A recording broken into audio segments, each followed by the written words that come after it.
face making, horizontal refreshment, oscillating the unmentionables, horizontal hokey pokey, mingle limbs, make the beast with two backs, frolic in the cornfield, pogo in the shrub. Native speakers rarely use the word sex to talk about this common topic. Instead, we use euphemisms like the more nondescript to do it, or to do the deed, or to get some, and we know what the person is talking about. It's very general and nondescript, but we can guess, we can make an informed guess based on the topic, the situation, the person, what they're talking about. Now, there are many, many, many more interesting and colorful euphemisms, some of which I'll share with you. You want to improve your English speaking skills.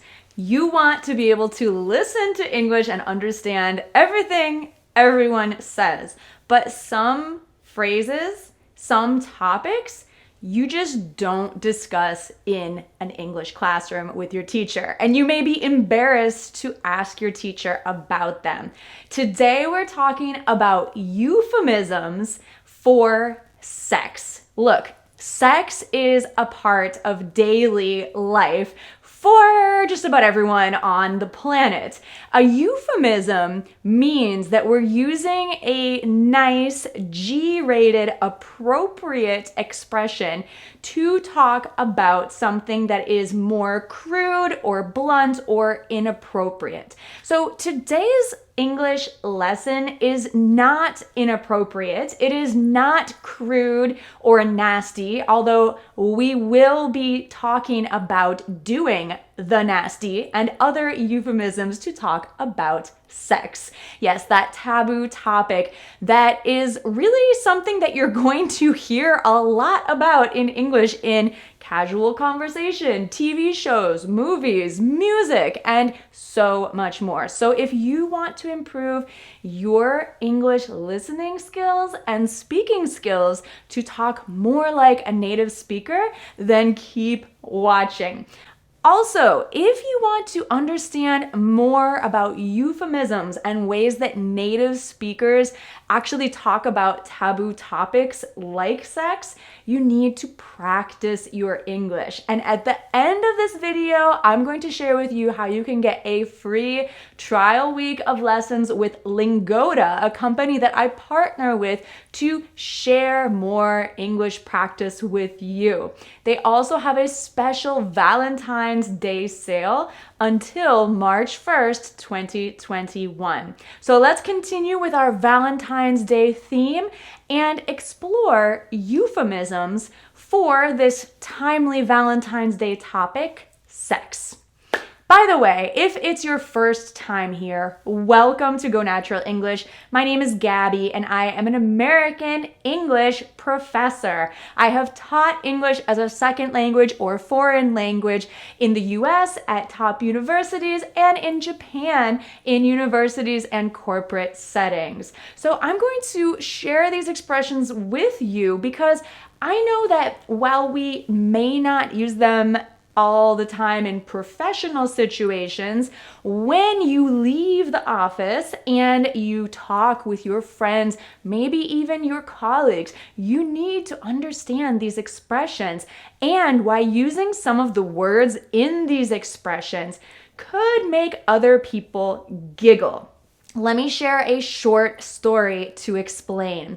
Once I was teaching in a high school and I told my colleagues that I was really enjoying doing hot yoga. I was going to a yoga studio where they turn the heat up very high in order to make us sweat more. It's supposed to be good for you.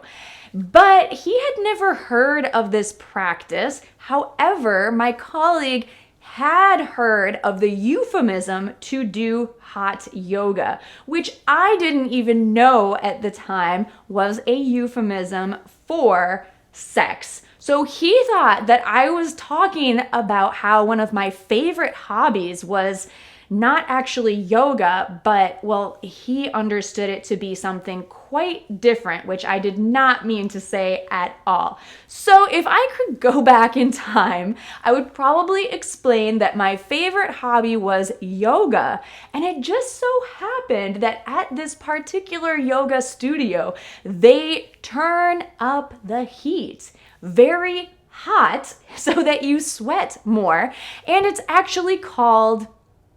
Never mind, I wouldn't have even told him what it was called because his mind would have gone to another place. Let's talk about some other very common euphemisms for that thing that people do, where babies come from. Make whoopee. Why? Because whoopee is an expression that we use when we're excited, like, yay, wow, whoopee! So also, if you win something or you're excited about something, you might say whoopee. However, there is that connotation of to make whoopee. And people might giggle and think, oh, haha, you're talking about sex? Maybe, maybe not. But just keep in mind and know this expression, to make whoopee. Did you understand the expression and how to say it and how to write it? I would highly encourage you for each one of these euphemisms, and I'll share 10 of them today, although there are many more ways to talk about sex in a euphemistic way. I want you to write what you hear in the comments. That way, with this English lesson, we can also have a dictation practice, and it will be even more useful and beneficial for you to practice your spelling and your listening skills, and we can check them together at the end. Okay, so number 1 was to make whoopee. The no pants dance. Did you catch that? The no pants dance. I like this one because it rhymes. The no pants dance. It's kind of fun to say because pants and dance rhyme together. And I highly encourage you, as you're watching this, if you would like to repeat after me, some of these phrases are really fun to say. Euphemisms can be fun. To knock boots. To knock boots. Now, I want to ask you, in your native language, do you have some euphemism for sex? I am 100% certain you do. I think in all languages, this is something common. Hanky-panky, perhaps my favorite, because hanky-panky is so innocent. It can mean simply kissing or making out or something like that. It doesn't have to mean sex, but it often does. Boink.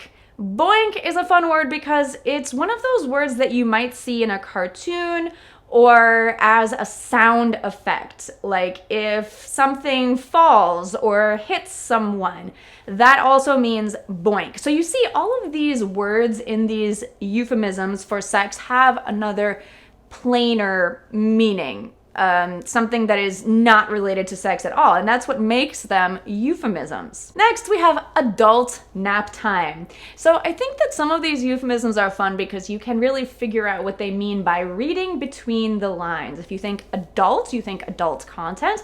Nap time, it has to do with being in bed and such, and that is really the key to unlocking the meaning of many euphemisms.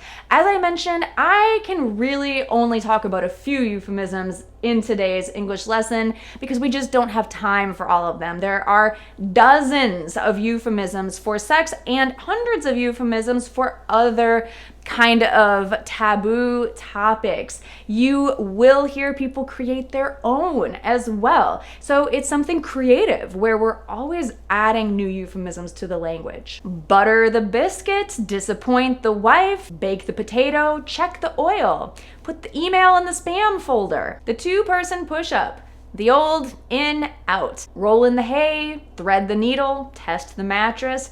I think you get the idea that there are so many different ways to talk about this in a G-rated or family-friendly kind of way. Did you catch all the ways that I just said? I know I'm going quickly, but what I want you to take away from this is that euphemisms are a fun and family-friendly way to talk about topics that are taboo. These are advanced ways to talk about everyday topics that you can explore, and they're funny. You can really have a laugh if you try practicing these with someone you feel comfortable with, someone who you feel safe with, like maybe an online language tutor at Lingoda. When you take live online speaking lessons at Lingoda, you're in a small group and you can certainly ask questions and practice different expressions and euphemisms. And it's a great way to be able to practice and ask about these kinds of things before you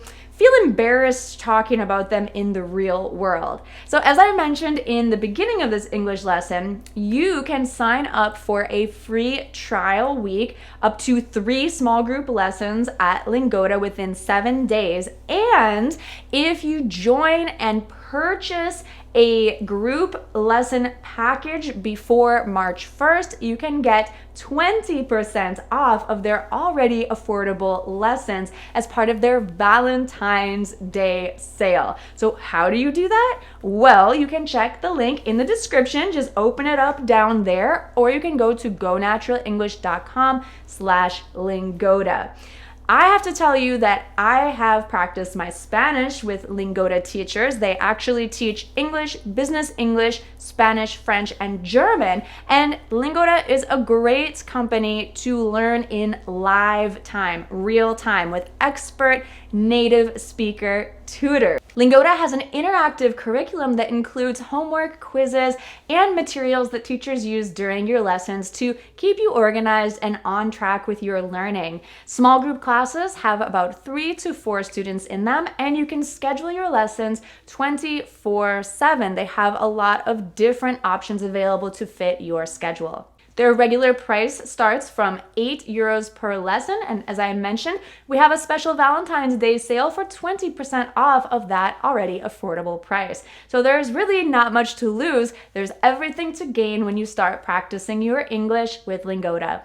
Use the voucher code that is especially for Go Natural English viewers, LOVE2021, to get 20% off of your next Lingoda package over €60. This special offer is not applicable to their sprints or marathon events, but it is applicable to their regular group courses. So if you're learning English, or if you want to brush up on another language I just mentioned, I highly recommend that you try them out, especially now that they're having a special Valentine's Day sale. I had a great experience with them, and I know several other Go Natural English viewers have tried them out as well. You really have nothing to lose with the free trial and the special 20% off Valentine's Day sale. So let me know if you end up trying them out and if you were able to learn any new euphemisms today. Happy Valentine's Day, and I hope that if you want some, you get some. And make sure that you use some of these fun, colorful euphemisms to liven up and spice up your English vocabulary. Enjoy your English learning, and let's have some fun with these euphemisms. I hope you enjoyed it. Thank you so much for watching Go Natural English. Make sure to subscribe so you don't miss another future lesson, and have an amazing, wonderful day. Bye for now.